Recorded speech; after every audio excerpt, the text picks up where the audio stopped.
Hey, what's going on, everyone? I'm just going to jump straight into it and kind of go have an overview of what the video is going to be. It's going to talk a little bit about React, then it's going to go into Babel, and then Webpack, and then we're actually going to code and make a React app starting from scratch and learn how to configure Babel and Webpack to run a React app. And then we'll set up an Express server to actually communicate with our React app. So React is a library for building composable user interfaces. Composability being the system design principle that deals with the inner relationships of components. And this library, which is often actually referred to as a framework, is very, very component-based and strongly encourages the creation of reusable components. And each of these components will have data that changes over time, which is referred to as the state of the component. And you don't actually need Babel or Webpack to use React at all. But if you want to use ES6, the modern JavaScript, which we do, then you definitely need Babel. And if you want a program to automatically bundle our modules and sort our dependencies and handle scope, which we do, then we'll use Webpack. So what Babel is and what it does.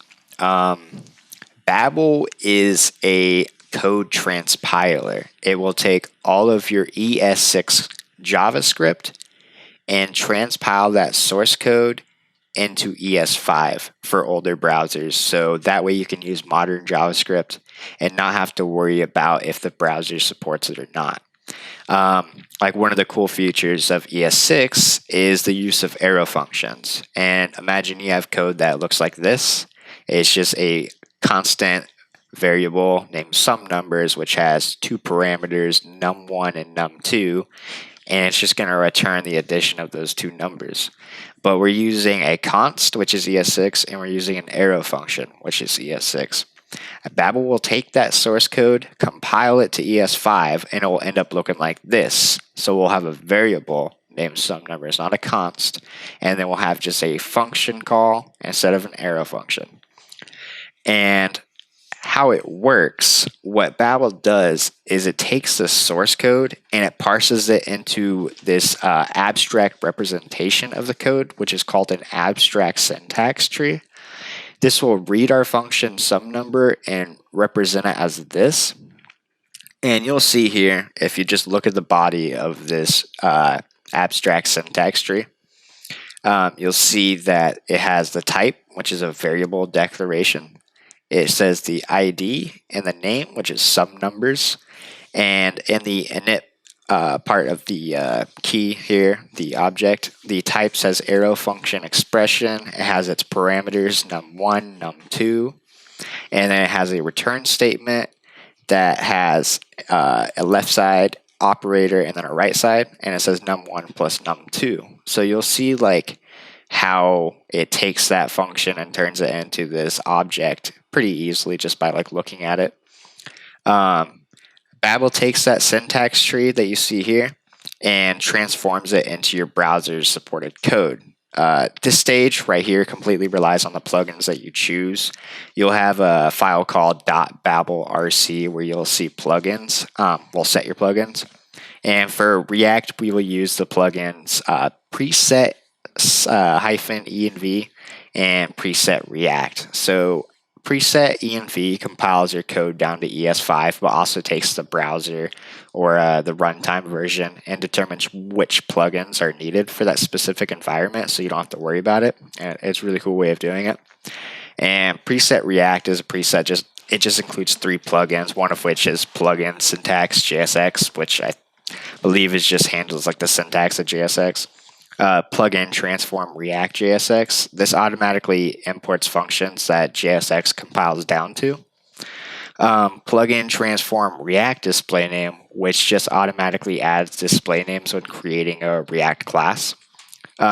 With these presets active, the presets traverse through the abstract syntax tree, and the presets will see what exactly it needs to replace in that syntax tree. We used an arrow function in our program and a const, so it will replace that with a var and then a normal JavaScript function. Now the new abstract syntax tree that is made will be transformed into your source code. Now, Webpack is actually a module bundler. It quite literally just takes all of your JavaScript files and all other assets and transforms them into like one huge file. It will automatically sort your dependencies and then configure scope. So let's just imagine that you have a function that relies on another function. And some index.js file, we have a code that is a variable const that is named total multiply, which just equals a function of multiply 5 times 3. We have another one called total sum, which is using the sum function 5 times 3, or 5 plus 3. In multiply.js, we have a function called multiply that is cycling through however many times it should be multiplied by b. Then it's just adding the sum of it, sum being a function that it's relying on. So multiply is using that sum function. And in sum, we're just returning the sum of the two parameters. And let's say in our HTML file, we import the code in this order. We have sum, then multiply, then index. And since sum is imported first, multiply and index will be all right. They'll be able to use that sum because it's imported. They're dependent on sum. But if we happen to get the wrong order, we would get an error. And order matters when it comes to code that is dependent on other code. And now imagine we have like a much larger scale application where there's just like this huge complex tree of code that is dependent on other code. How do we keep that in order? And that's where Webpack comes into play. So how Webpack works is you will define an entry point. The entry point is exactly telling Webpack where to begin looking for other dependencies so it can form what is called a dependency graph. And what it will do is it will parse the file. And at first, Webpack, unless you give it some other loaders, which we'll talk about later, it only knows how to understand JavaScript and JSON files. So it will parse the JavaScript file that you tell it to look at, and it will actually view all the import statements that are there, and it creates another abstract syntax tree, just like Babel, but it only looks for the key of import statements that it is dependent on other files. So it will look at all of those dependencies and form what is called a dependency graph. So pretty much it sorts them in order of what is dependent on another file. So we'll automatically sort that. And then it will output one large file when it bundles them all together of your code in order based on dependency. And it even keeps the scope per component of your files. So just like you can keep like your state and everything in one component, you just want it to be the scope of that component. This will handle that for you so you don't have any things reaching outside of the scope of its own component. And inside of each, when we configure it, you'll see that there's these things called loaders, which allow Webpack to process other types of files and then make them into valid modules that your application can use, and they're added to the dependency graph. There's also plugins, which we will use, one of them being the HTML Webpack plugin that will generate an HTML file for your application, and it will automatically put our bundle.js file inside of that HTML. In the description, I'll provide a URL of a coding demo by this guy named Ronan Emil, who will actually walk through building your own Webpack. It's like a simple Webpack, but it's really nice, and it gives you a lot of things to learn from about how these things actually like work and how to code them and everything. So it's really cool. I'll put that in the description though. All right, we'll start by just making a new directory here. I'm just going to call it React from scratch. And then we're going to open it up here.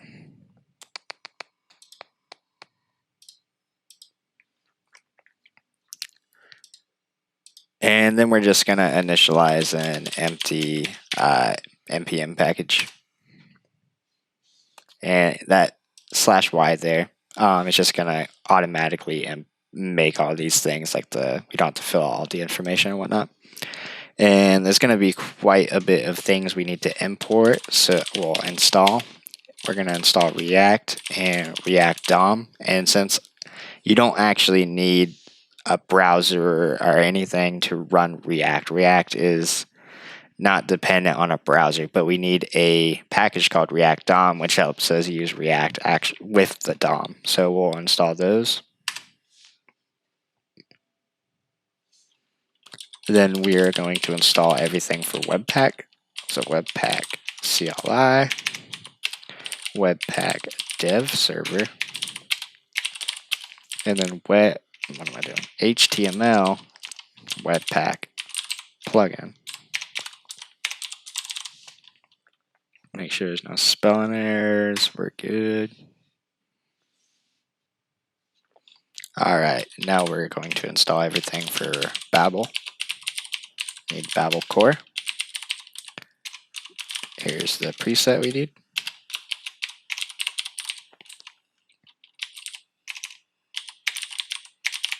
Another preset for React, and then Babel loader. Awesome. And so really the first thing that we can do is just set our Babel file. It's going to be called .babelrc. And you'll automatically see the logo applied there for Babel. And inside of this, it's literally just going to be an object with the presets, which is just going to be an array of all the presets that you're going to use. And we're using Babel dot slash preset env. And then Babel slash preset React. And that is all we need for that one. So Babel is already configured. It will automatically use these presets. Next one's going to be a new file for Webpack config. It's going to be called webpack.config.js. And the first thing we're going to do is get path, which will help us get the absolute path of files that we're going to bring in. Const, and then we're going to have our, you can name this whatever you want. I'm just going to call it HTML Webpack plugin require. And this is what we installed earlier. Thank you. And now you just do module.exports, and this is going to be an object that we export.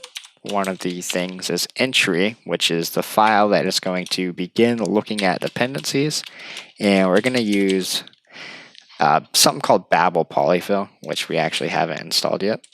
And what this is going to help us use is like things like async await for our program. And our entry file is going to be path.resolve, our dir name, and then our file name, which we don't have, is going to be in our source folder, and it's going to be called index. So we can make that right now. New folder, source, new file. And this one we're going to have, inside of our source file folder, we're going to have 3 files. We're going to have our app.js, which is going to be our React start point. Then we're going to have our index.js, which is going to contain, well, that's technically going to be the start point for React. So we'll build that first. And inside of here, we will import React from React. And we're going to import React DOM from React DOM. And here we're going to have, you can have this named anything. It's just going to be the element, which is going to normally be called root. And I'll show you what that's going to look like. We have a new file, which is going to be index.html. And this is going to be kind of like our starting point for our React app. So inside of this is going to be just our HTML that we're going to use. So we start by doing HTML. We're going to have our head tag. And inside of here, we can have a title, React from scratch. Then we can have a meta name equals viewport. And what this is just going to do is help us use media queries for our CSS, and it won't just weirdly scale everything when we try to actually like scale down the window and stuff. It will be responsive and whatnot. All right, and then we'll move on to our body tag. And inside of our body is just going to be that div that I was getting the ID of root. So this div right here is exactly what this is getting. And inside of here, this div is where we're going to start appending our React elements, our components. React components go here. And this element, what we're going to do to this is we're just going to go React DOM, and then we're going to render whatever component we have here for our React, which will be app. So const app from app.js, which we don't have just yet, but we will make that. And we're going to put app here. And then we're going to append it or render it to that element. So we'll start a new file, app.js. And here we're just going to make a functional component in React.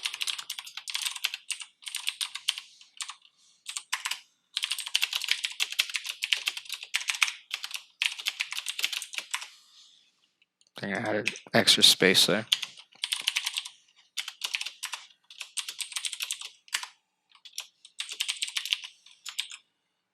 And then we have to export it.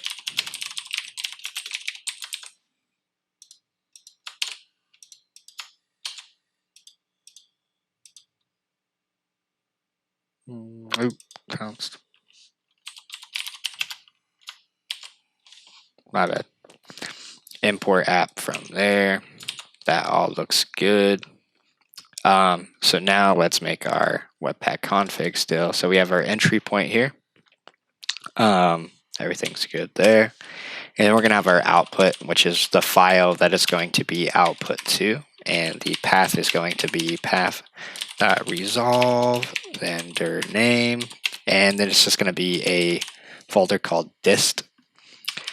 And then we're going to make our file name just called bundle.js. And then our third key here is going to be module. Here is where we're going to have our loaders. And the loaders have two kind of like keys here. It's going to be test. This is the file type that you're going to want to test for. And this is going to be when we test for our JS files. And so it's going to be using a little bit of regex here to test for JS files. And we're going to exclude anything inside of node modules because it doesn't need to look there.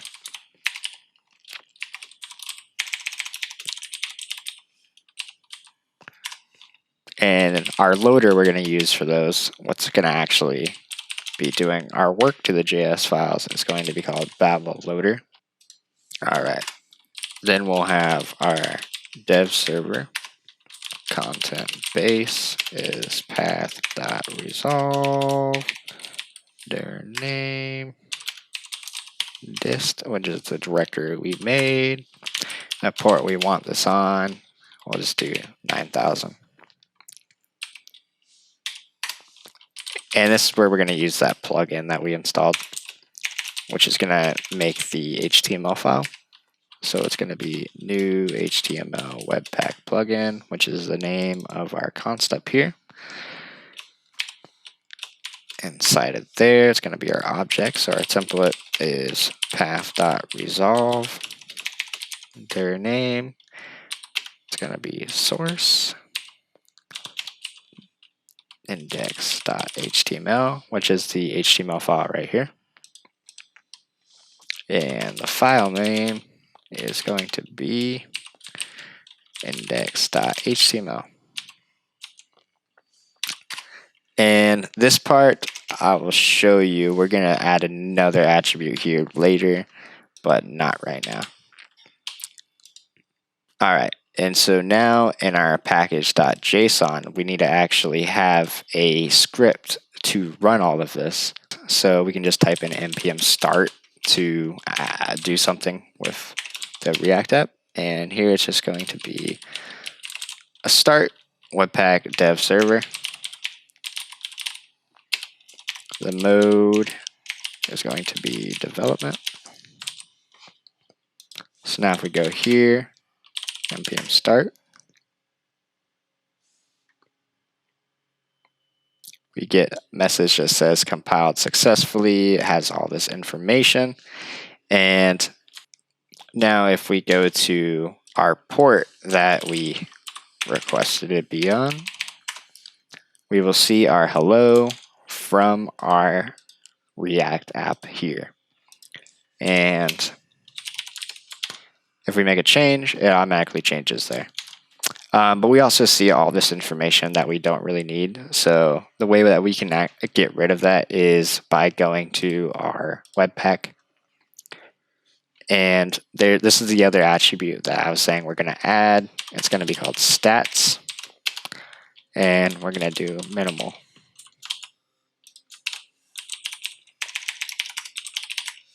So now when we start it,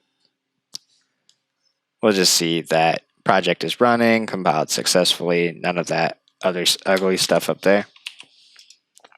And yeah, that's how we get started building it from scratch.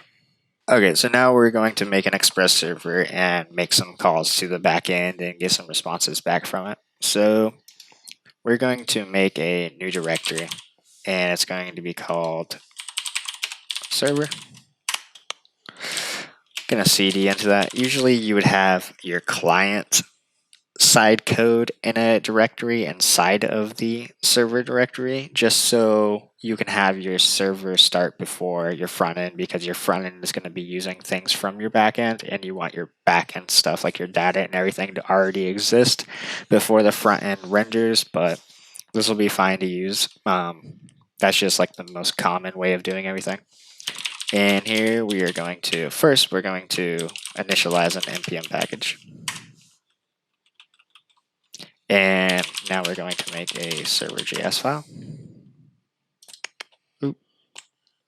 T used to Mac, I guess. And this is where we're going to make a server file, but we're going to go into package, change index to server instead. Here we are going to bring in Express, which we haven't installed yet, so we'll go ahead and install that. And we're going to also be using cores, which we haven't installed. So we can go npm install cores and Express.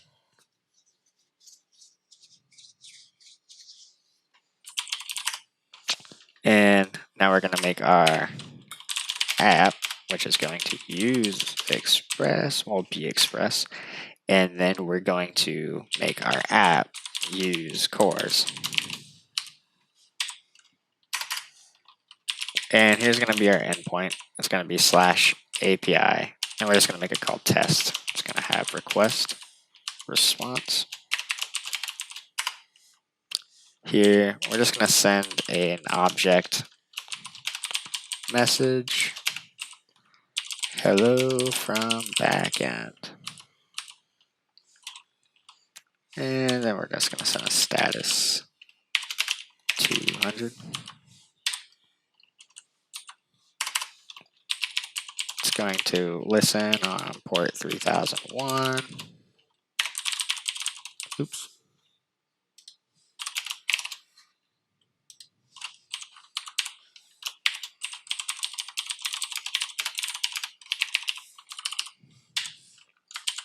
All right, so that's all good. But in order to make a call to our backend from our front end, say that we're making a fetch request, and we're doing a fetch to the path of http://localhost port 3001, and then we'd have to do API test.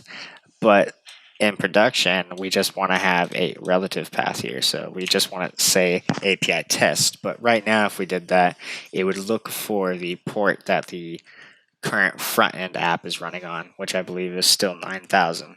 So in order to be able to use a relative path, we need to add a proxy to our dev server here, which will be proxy, and then it's going to be an object. And our endpoints for our proxies are just going to start with API. And then it's going to be wildcard, so anything after API. Then it's going to be an object with target. The port and host that our backend is running on, which is localhost port 3001. And since we're not using HTTPS, we're using HTTP, we're going to have secure be false. Otherwise, you'd get some errors. And so everything's good there. We have our app running, well, our app ready to run, and we have this set up to be able to make calls to our backend. Now we can go ahead and bring in use state and use effect. Here we're just going to make a simple hook called message, set message.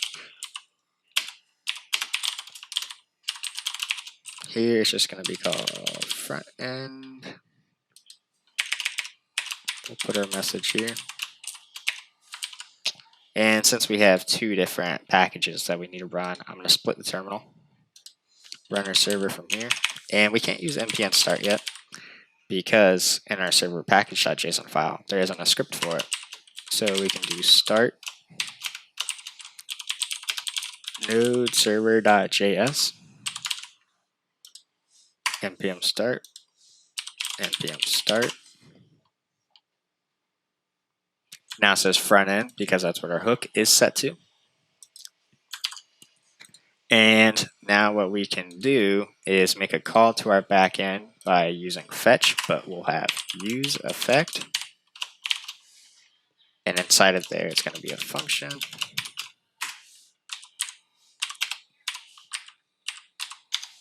And we're going to call it call backend API. And that's going to return a promise, which we are going to set our message to the response of that. But we're going to catch any errors.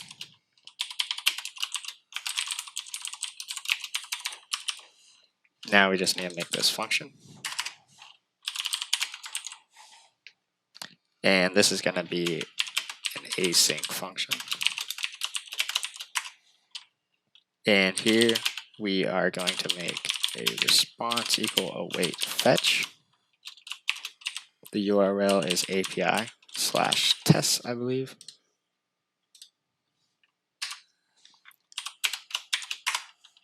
Here we can set our method. Our mode is going to be cores, headers, and the content type is going to be JSON.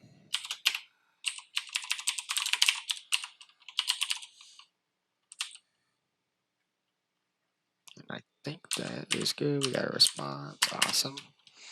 And now our body is going to await response.json.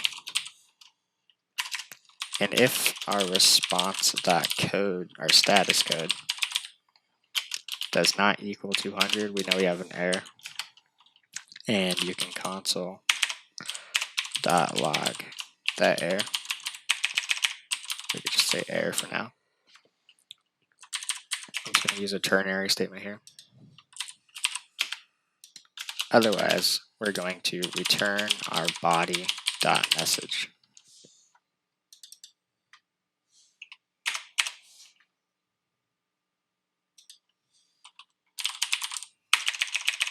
like that.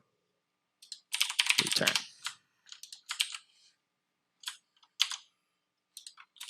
And there we go. It already says hello from backend.